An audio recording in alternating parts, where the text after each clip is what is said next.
મંગલમૂર્તે મહાપ્રભુ શ્રી સહજાનંદ સુખરૂપ અંગો અંગયવલોકતા આવે આનંદયનોપ. એવી નખ શીખ મૂર્તિ મારા નાથની ચિંતવતા સુખ થાય.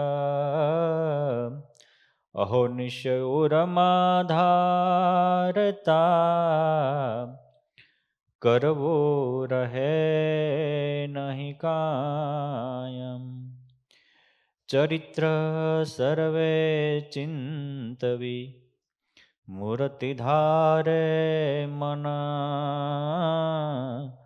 કાળ કર્મ માયાતણો તો વ્યાપે નહીં વિઘાનમ. ઓમ શ્રી સ્વામિનારાયણાય નમો નમઃ. શ્રી હરિકૃષ્ણાય ઘનશ્યામાય પૂર્ણ પુરુષોત્તમાય નમો નમઃ. ઓમ આદિગુરુવે સદગુરુ શ્રી ગોપાળાનંદ સ્વામીને નમો નમઃ. શ્રી હરિકૃષ્ણાય ઘનશ્યામાય પૂર્ણ પુરુષોત્તમાય નમો નમઃ. બોલો શ્રી સ્વામિનારાયણ ભગવાનની જય.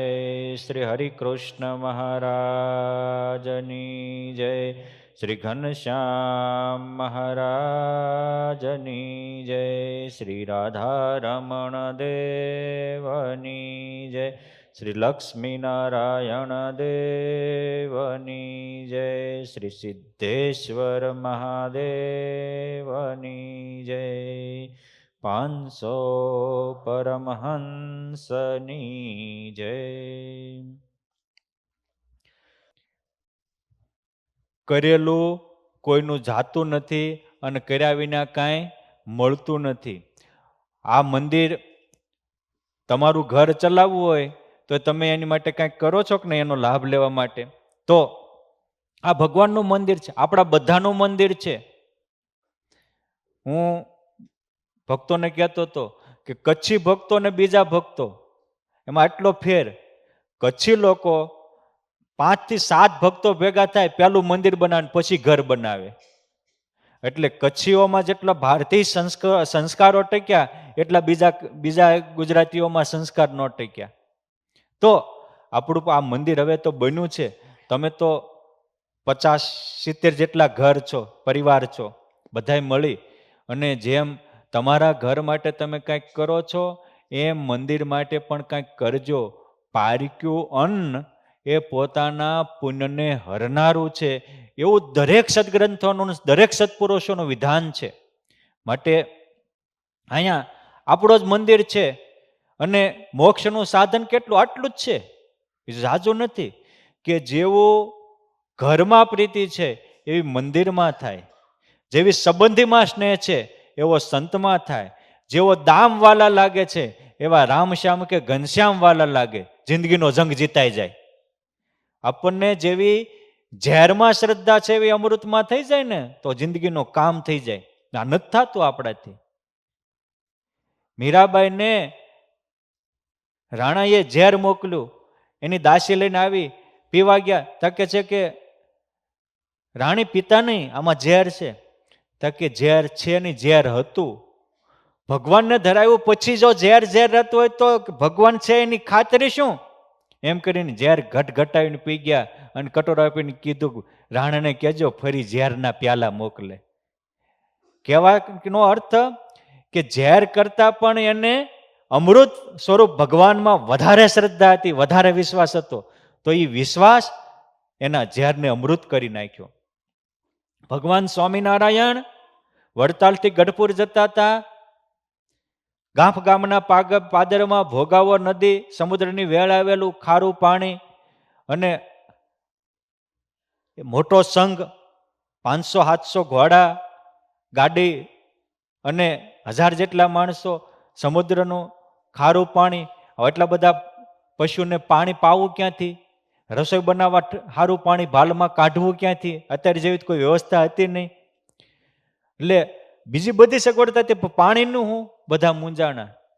ત્યારે એના આગેવાન વસ્તા રાવળ, કાલે મેં વાત કરી હતી, આવા શ્રદ્ધાવાળા, ચિંતા કરો માં કે હમણાં મીઠું પાણી કરી દઉં. તરત દોડ્યા ભગવાનને જઈને કહે છે, પ્રભુ પગ ધોવા દો. ભગવાન રામે તે ગ્રહને પગ ધોવા દીધા, મને ધોવા દો. ભગવાન કે કરવું છે હું? અરે ઝારનું અમૃત કરવું છે, પગ ધોવા દેવામાં તમારું કઈ જાતું નથી ને અમારું કામ થાય છે. હા, અને પ્રભુના પગ ધોયા અને એ પાણીનું આમ અંજલી ભરીને ભોગાવવામાં નાખી, જાણે ગંગાનું નીર વહેતું હોય એવું પવિત્ર પાણી થઈ ગયું. આ શ્રદ્ધા, આ વિશ્વાસ કામ કરે છે. કહેવાનું કે આપણને ખારું છે એમ હોય, પણ ખારાને અમૃત થાય ન્યા શ્રદ્ધા નથી. ખોટામાં શ્રદ્ધા છે એટલી હાચામાં નથી. ખોટામાં પ્રેમ છે, સંબંધીમાં સ્નેહ છે એવો સંતમાં નથી, ઘરમાં છે એવો મંદિરમાં નથી, અને હોય તો મારો નાથ આપણા કામ કરવા હાજરા હાજુર છે. ભગવાન એવું કહેતા હતા, ભગવાન આપણું કામ કરે એવું તમે ઈચ્છો છો વડીલો? હે? જેમ પ્રહલાદનું કામ કર્યું, મીરા નરસિંહનું કામ કર્યું, 500 પરમહંસોનું કામ કર્યું, દાદા ખાચર ને પરોતભાઈનું કામ કરતા હતા. કાલે આપણે વિરસદવાળા જ્ઞાન સ્વામીની ભુજના મહાસમર્થ સંત ઘનશ્યામજીવન સ્વામી થઈ ગયા, રાજકોટ ગુરુકુળમાં જોગી સ્વામી થઈ ગયા. આ સમર્થ સંતો બોલે ને બ્રહ્માંડો ડોલાવતા હતા, એના કામ કરતા હતા, એની હાજરા હાજર રહેતા હતા. ભાલના ભગવાન માહિતીતાનંદ સ્વામીની હાજરા હાજર ભગવાન રહેતા હતા. આપણી પાસે ભગવાન આપણા કામ કરવા આવે એવું તમે ઈચ્છો છો? જો પ્રત્યેક વસ્તુ પુરુષાર્થથી પ્રાપ્ત થાય છે, કહેવાથી નહીં. તમે બધા ગાડી શીખ્યા છો ને? એમને શીખી ગયા? હે? કોકે કીધું ઠાકોરભાઈ, જેને આવડતું તેને, કે આવી રીતે સ્ટેરિંગ છે, આવી રીતે ગેર છે, આવી રીતે લીવર છે, ને આવી રીતે બ્રેક છે, અને આ રીતે આમ ચલાવવાની છે. એ કેનારાએ 2 મિનિટમાં કહી દીધું, પણ આપણે 2 મહિના પ્રેક્ટિસ કરી અને પછી 2 વર્ષે પકડ આવી. હું 2 મિનિટનું નોલેજ પાકું કરવા 2 વર્ષ સુધી આપણે પ્રયત્ન ચાલુ રાખ્યો, ત્યાર ફાવ્યું છે. બરાબર? ગાડી જેવી વસ્તુ હોય તો કહેવા જ નથી આવડી જતી, કરવાથી આવડે છે. હું એમ તમારે જોબ શીખવી હતી પૈસા કમાવા માટે, તો તમે 20 22 વર્ષ સુધી શીખ્યા, પછી જોબે ચડ્યા છે. કહેવાથી નથી આવડતું, કરવાથી કંઈક થાય છે. મારે કહેવાનું એ છે કે ડોક્ટરે કીધું લો તમને આ દવા, આ તાવ છે ને આ દવા છે, સારું થઈ જાય છે, એમ થાય છે? પછી લેવી પડે છે દવા ટાઈમે ટાઈમે, ત્યારે સારું થાય છે. એમ આ અમે તમને ટેબ્લેટો આપી છે, એ ટેબ્લેટ આપવાથી કામ નહીં થાય, એને અપનાવશો તો અનુભવ થશે. અને અમુક વસ્તુ આપણે ઘરની કરવી પડે, પરની હાલે નહીં. જો ભોજન અને ભજન એ બે ઘરનું કરવું પડે, તો તુલસીભાઈ ખાય અને મગનભાઈનું પેટ ભરાય? હે? તો એ મુકેશભાઈ, નવીનભાઈ, ઠાકોરભાઈ, આપણે તૃપ્ત થવું હોય તો આપણે ભોજન કરવું પડે. એમ આપણે શાંતિ જોતી હોય, ટેન્શન ને તણાવથી દૂર થવું હોય તો ભજન આપણે કરવું પડે. એમાં પરાયું હાલે નહીં. ભજન અને ભોજન એ પોતે કરવું પડે. પરણ ને મરણ પોતે કરવું પડે. એમાંય પરાયું ન હાલે. પોપટ પણ તો મગન ફેરા ફરી આવે પોપટ વાંઢો રે. બરાબર ને વડીલો? અને મરણ કાંઈ આવ્યું હોય તેમ થાય કે હવે મારે થોડુંક કામ છે, લે તું મારી હાટની તું વહી જાય છે ને, એ જાય કે એમ જ કે જવા દો હું નવો ગોત લઈશ? હે? એ મરણ ને પરણ એમાં ઓછી નો હાલે, એમ અનુભવ પણ ઓછીનો ન હાલે. એ મારી અનુભૂતિ હોય, એ હું કહેતો હોય, મારી અનુભૂતિ તમારી ન બને. અભ્યાસ કરીને તમારે કરવી પડે. એક મુક્ત થયા તો બીજા મુક્ત થઈ શકે, એક ડોક્ટર થયા તો બીજા ડોક્ટર થઈ શકે, એક અમેરિકા આવ્યા તો બીજા અમેરિકા આવી શકે. પણ ક્યારે? જે અમેરિકામાં આવવા માટે જેને એ વિઝા લીધા, પાસપોર્ટ લીધો, ટિકિટ લીધી, પોતે પ્લેનમાં પધરાવ્યા ત્યારે આવ્યા. એમ તમારી બધી પ્રોસેસમાં પ્રાસ થવું પડે. કહેવાનું કે લૌકિક તમામ વસ્તુ આપણે પ્રોસેસ કરીને પ્રાપ્ત કરીએ છીએ, અને આધ્યાત્મિક વાત આવે ને ત્યાં માત્ર સાંભળીને વ્યથા થાવીશ, કોઈ પ્રોસેસ કરતા નથી એટલે પ્રાપ્ત થતી નથી. મારે એ કેવું છે કે ભગવાન, આ હું આખું માહોલ કરું છું કે ભગવાનની મદદ જોતી છે તો મળશે ખરી, પણ હું કહું તમે સાંભળીને વ્યાજ આવત નહીં મળે. હાજા થવું હોય તો ડોક્ટર દવાથી નથી મળતું, લેવાથી મટે છે. શીખવાડી દીધું એટલે ગાડી નથી આવડતી, પ્રેક્ટિસ કરવાથી ગાડી આવડે છે. એક એક વસ્તુ પ્રેક્ટિસથી પ્રાપ્ત થાય છે. એમ ભગવાન એવું કે છે કે તું રે મારા નામમાં, હું તું રે મારા નામમાં અને તું રે મારા ધામમાં તો હું રહું તારા કામમાં, અને તું રે તારા કામમાં તો હું રહું મારા ધામમાં. હો, મારા નામમાં રે અને મારા કામમાં રે તો હું તારા કામમાં રહીશ. એ આમાપરના કરશન બામણિયા હતા, 10મો 20મો ભાગ ચોખ્ખો કાઢતા હતા, ભજન કરતા હતા, 60 વીઘાનો બાજરો કર્યો. બાજરો મોટો તો થવા માંડ્યો, પણ એમ થયું કે આ બાજરો જ સાચવવા રહીશ તો ભજન ક્યારે થશે, અને ભજન કરવા રહીશ તો બાજરો કોણ સાચવશે? બેમાંથી એક પસંદ કરવાનું છે. ખાલી જગ્યા પૂરો, તમે કયું પસંદ કરશો? હે, બાજરો. બરાબર. આને ભજન પસંદ કર્યું, ભગવાનને રાખવાનું પસંદ કર્યું. તો આ વસ્તુ ભગવાન સ્વામિનારાયણ ધામમાં ગયા પછી ગઢપુરમાં ગોપીનાથજી મહારાજની સાથે હરિકૃષ્ણ મહારાજ 30 વર્ષ બાદ પધરાવ્યા છે. મોટીબાઈએ પધરાવ્યા હતા આચાર્ય પ્રવર રઘુજી મહારાજના હસ્તે 1916 ફાગણ સુદ બીજે. બરાબર. એટલે મહારાજ 1886 ધામમાં ગયા, એટલે 30 વર્ષ થયા. ત્યાર પછીની આ આમાપરના કરશન બામણિયાની વાત છે કે બાજરો મોટો વાવ્યો હતો અને તૈયાર થાય એટલે પેલો ધર્માદો ગઢપુર પગાડતા હતા. ભગવાન એમ થયું કોઈ દી અણહકનું એને ઉમરામાં આવવા નથી દીધું, ખોટું કર્યું નથી, માટે મારે એની રક્ષા કરવા જવી પડશે. એ મંદિરમાં પરિસરમાં રહેલા સંતોને સંભળાય, ગોપીનાથજી મહારાજ હરિકૃષ્ણ મહારાજને કે હાલો આપણે જાવી, અને બે ત્યાંથી ઘોડીઓ લઈને તૈયાર થાય અને કે હાલ ઘોડી હામા પર 2 પાલી બાજરો તારો. ઘોડીને બાજરો બહુ ભાવે એટલે ઘોડી ઠેકડો મારે ને એ હામા પરના કરશન બામણિયાની રક્ષા કરવા જાય. આ જો અમુક બાબતો એવી છે કે બધી બુદ્ધિને ચોકઠામ ન બે, પણ વસ્તુ એ છે બધી બુદ્ધિની ગણતરીમાં ન આવે, અમુક વિશ્વાસથી થતી હોય. જ્યાં બુદ્ધિના છકડા બંધ થાય ને ત્યાં નિષ્ઠાની શરૂઆત થાય.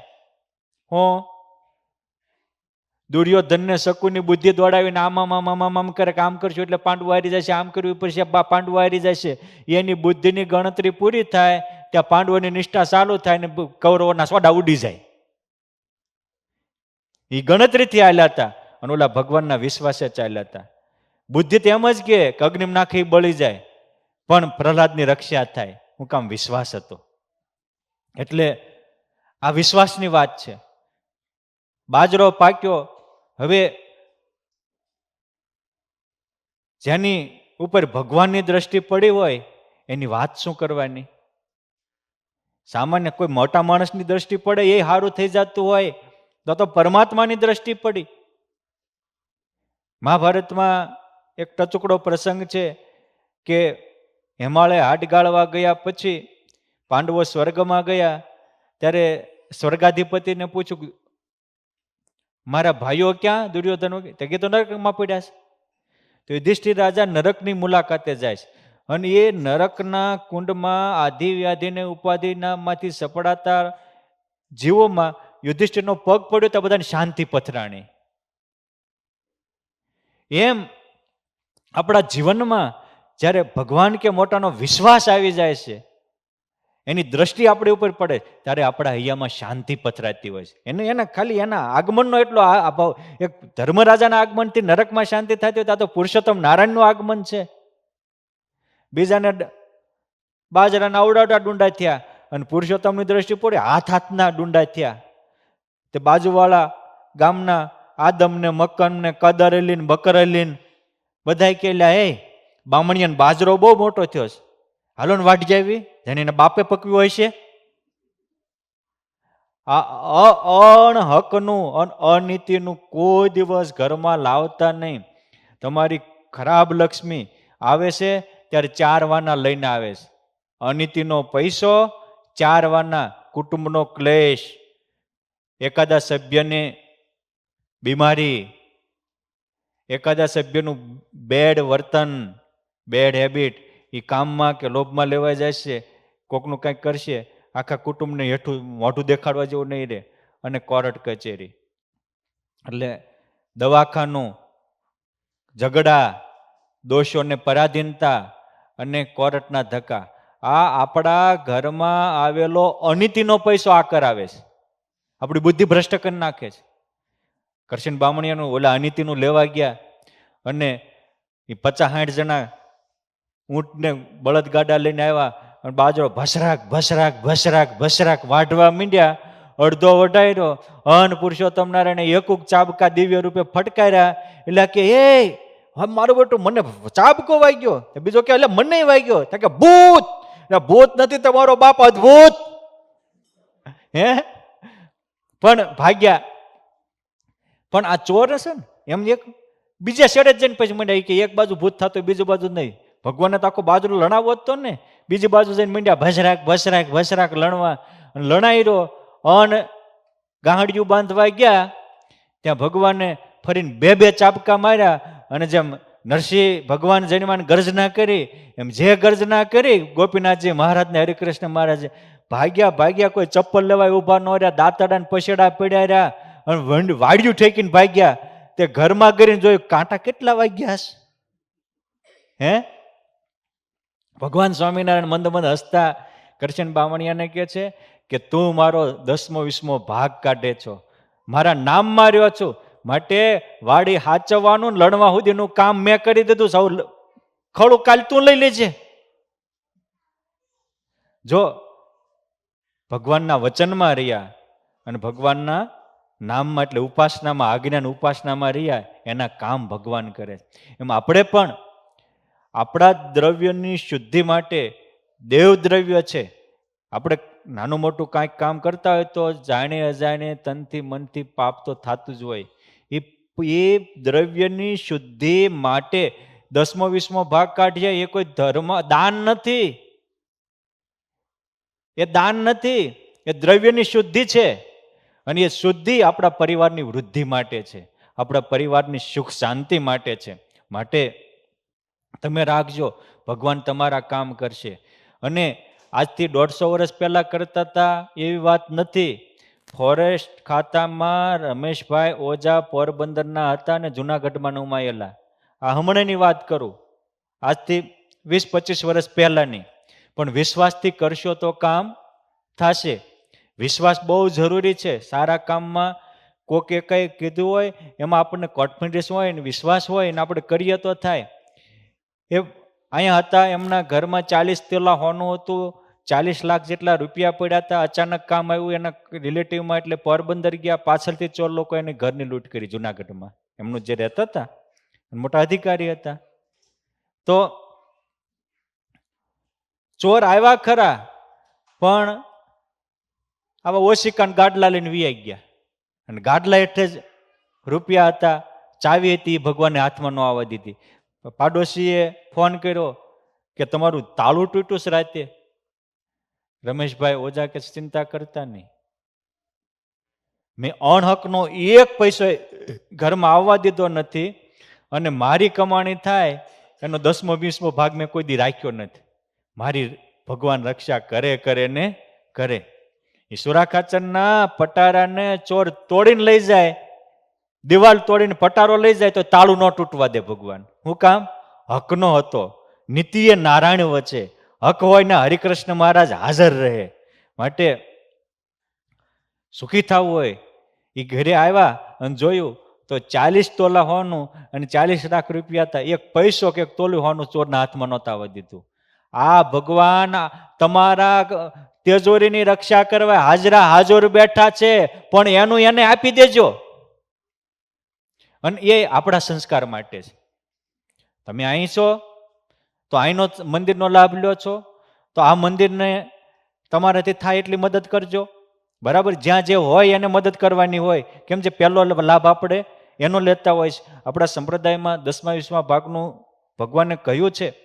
પણ જે મંદિરમાં જ્યાં રહેતા હોય એ ઘરના છોકરા ઘંટી ચાટે ને પારક્યા નાટો એવું ન થાય. તમે બધા જ સુજ્ઞ છો, વિવેકી છો, વિચારવાન છો. માટે વિચારી અને આપણા મંદિર, આપણા ઘરમાં દેવું નથી પોહાતું તો આપણા મંદિર ઉપર તમને બધાને ખબર છે લોન ઉપર લીધેલું છે. તો બધા જ ફૂલ નહીં તો ફૂલની પાંખડી બધા જ આમાંય મદદ કરજો. એમાં આપણા દ્રવ્યની શુદ્ધિ છે, આપણા પરિવારની સુરક્ષા છે, સંસ્કારની સુરક્ષા છે. અને મંદિરમાંથી જ્યારે દેવું પૂરું થાય ત્યારે તમને ઠીક પડે ને વાપરજો ને. કોણ ના પાડે? તમારા પૈસાના તમે અધિકારી છો. મારો એવો કોઈ આગ્રહ નથી કે અહીંયા આજીવન આપજો, પણ જ્યાં જરૂર હોય ત્યાં આપવું તો ભગવાન રાજી થાય. તમે એટલે ભગવાનનું નામ શું છે? અનાથના નાથ, દીનના બંધુ, અસહાયના સહાય, અશરણના શરણ, નોધારાના આધાર, ગરીબના બેલી. શું કામ? એને જરૂર છે એટલે એ મદદ કરે છે. માનવીનો નેચર એવો છે કે પોતાનું નામ આવતું હોય ત્યાં વાપરે. હો, અને ભગવાન જેને જરૂર છે ત્યાં આપે છે. એટલે એ જગદીશ્વર છે, એટલે એના મંદિરો થઈને એ પૂજાય છે. એ જરૂર હોય એને મદદ કરે છે. અને આપણે આપણી ક્રેડિટ વધતી હોય ત્યાં જતા હોઈએ. એ કળયુગનું લક્ષણ છે કે પારક્યાને બહુ આપે ને ઘરનાને કાંઈ ન આપે.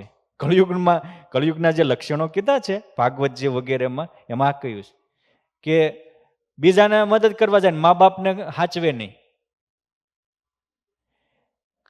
જરૂર હોય સમીપમાં ન્યાનો આપીને દૂર દૂર દેશાવરમાં દેવા જાય. આવું આપણા મગજમાં ન આવે. એટલા માટે આવું કરજો. અને ભગવાનનો આશરો છે તો ભગવાનના આશરે રહેજો. આ સ્વામિનારાયણ ભગવાન બહુ મોટા ભગવાન છે. નિષ્કુળાનંદ સ્વામી લખે છે કે સદા સુખી દુઃખ નહીં લેશ, હરિહરે સંકટ હમેશ. સદા સુખિયા, દુઃખ નહીં લેશ, હરિહરે સંકટ હમેશ. પૂરે પરચા અતિ અપાર, કહેશું એની કથા નિર્ધાર. ટચુકડી વાત કહીને પૂરું કરું. સોજા ગામમાં નથુભાઈ અને નારાયણદાસ નાગરભાઈ, આ બે હગા ભાઈ. નાગરભાઈ બીમાર થયા. એ જમાનામાં નાનું ઘર, ત્યાં વળિયું સામું જોયા કરે. ત્યારે એના નાના ભાઈ નથુ કે આ બીમાર છો, આ અંતકાળ જેવું નજીક દેખાય છે, આ ઘરના પીઢિયા શું જોવો છે, ત્યાં પછી જીવડું થવું પડશે. ત્યારે નારાયણભાઈને આંખમાંથી આંસુ આવી ગયા કે નથુ, હું પીઢિયા જોઉં એવો છું? મોટા મોટા હરિસ્વરૂપ સ્વામી, હરિચરણ સ્વામી જેવા સદગુરુને સેવા છે, નિર્ગુણદાસજી સ્વામી જેવા સંતના દર્શન કર્યા છે. મને આ નળિયાની વળીએ વળીએ ભગવાન સ્વામિનારાયણને મોટા સંતો દેખાય છે. હવે એને દેખાતા એવું નથી કે આપણે હાજર હોય એટલે બધાને આપણને દેખાય જ. મહાભારતના મેદાનમાં 45 લાખ માણસ હતા, ભગવાને વિશ્વરૂપ દેખાડ્યું, ખાલી અર્જુનને જ દેખાણું. હાજર જ હતા. બલિરાજાના યજ્ઞમાં 2 લાખ ઋષિ મુનિઓ હતા. ભગવાને વિરાટ રૂપ ધારણ કર્યું વામનમાંથી, એ ખાલી બલિને જ દેખાણું હતું. એટલે આપણે હાજર હોવી એટલે દેખાય એવું નથી. પાત્રતા હોય દેખાય. પાત્રતા હોય તો દેખાય. હાજર હોય એટલે દેખાય એવું વસ્તુ નથી ઠાકોરભાઈ. પાત્રતા હોય તો આ ભગવાન આપણે યારે વાતું કરે, અને ન હોય તો ન કરે. એટલે કોઈ એવું ન માની લેવું કે આની વાતું કરી હું હતો મારે યારે ન કરે. ન કરે, તું પાત્ર થાત કરે. એ કે વળિયું જેવો હું નહીં, મને નળિયે નળિયે મહારાજને મૂકતો દેખાય. ખાતરી હું કે જો આપણા પાડોશી સવિતાબા છે એના દીકરો હમણે આવશે અને એ તળાવમાં જશે એટલે મહારાજ એને તેડી જશે. આજે એને તેડવા આવ્યા છે ને કાલે મને તેડવા આવવાના. આમ જ્યાં વાત કરે છે ત્યાં નથુભાઈનો દીકરો આવ્યો કે પણ એ સવિતાબાનો દીકરો તો જે અત્યારે જ અંબે વાડીએ ત્યારે આવ્યા, એના ઘરે ઘાસ ગાયો ભેંસો માટે લઈ ગયા હતા, એ ઘાસ ઘર નાખવા ગયા કે બરાબર તું જા તો હવે શું થાય. હવે ગયા ત્યાં છોકરો ઘાસ નાખી અને કપડા શરીર ઓલું થયું ને એટલે તળાવે નાવા ગયો, પગ લપટ્યો, ત્યાં ભગવાન એને દિવ્ય રૂપે દર્શન આપીને તેડીને ગયા. આ બધું નજરે દેખાણું એટલે નથુભાઈના ડોળા પોળા થયા. ખારા આ તો બિન સત્સંગીનો દીકરો, અને ભગવાન તેડી કેમ ગયા? એટલે આને પૂછ્યું કે નારાયણભાઈ એનું પુણ્ય હું? કે જે દિવસે આપણા ગામમાં આ મંદિર બંધાણું સોજા ગામમાં, તે દિવસે એમની માતાને એવું હતું કે એટલા બધા સંતો છે, આચાર્ય પ્રવરસિંહ અયોધ્યા પ્રસાદજી મહારાજ આવ્યા છે, આપણે ફૂલ નહીં તો ફૂલની પાકડી કંઈક સેવા કરવી છે. એટલે એ ઘઉં દળતા હતા પણ બીમાર પડી ગયા એટલે એનાથી દળાણું નહીં. ત્યારે એની બાના કહેવાથી આ દીકરાએ સંતો માટે 10 શેર ઘઉં દળી આપ્યા હતા. એ આટલી ખાલી 10 શેર ઘઉં દળવાની સેવા એના માના કહેવાથી થઈ, આટલી મંદિરની સેવા થઈ, એના ફળ રૂપે પુરુષોત્તમ નારાયણ અક્ષરધામ ઇનામમાં આપ્યું. મારા બાપ, અહીંયા તો રૂપિયાનો વેપારને લાખના લાભ છે, લેતા આવડે તો. માટે ભગવાને બીજે દિવસે પછી નાગરભાઈને અનંત મુક્તો સાથે મહારાજ તેડવા આવ્યા, બધાને દર્શન ધ્યાન ડંકો વગાડીને ધામમાં ગયા. આ સ્વામિનારાયણ સંપ્રદાયની અલૌકિકતા છે કે ઘરે ઘરે ભગવાન આજે પણ તેડવા આવે છે, આજે પણ દિવ્ય અલૌકિક ઘટનાઓ ઘટે છે, પરચા પૂરાય છે. માટે આવો દિવ્ય સત્સંગ છે, આવા દિવ્ય મંદિરને માહોલ છે, અને આવા અમારે તૃપ્તજીવન સ્વામી જેવા સાધુ મળ્યા છે. અહીં સેહત લાભ લેજો. અમે તો થોડા દિવસો માટે આવ્યા છીએ, અહીં સત્સંગ અહીં છીએ તો વાર્તા કરીએ છીએ, પણ સ્વામી તો અહીંયા કાયમ રહે છે. માટે આનો લાભ લઈ અને આપણા જીવનને ધન્ય બનાવો એવી તમારા સૌમાં શક્તિ, ભક્તિ, સમજણ પુરુષોત્તમ નારાયણ અને મુક્તો પ્રદાન કરે એવી મહારાજ અને મુક્તોના પાવન ચરણોમાં પ્રાર્થના સાથે અસ્તુ. જય સ્વામિનારાયણ.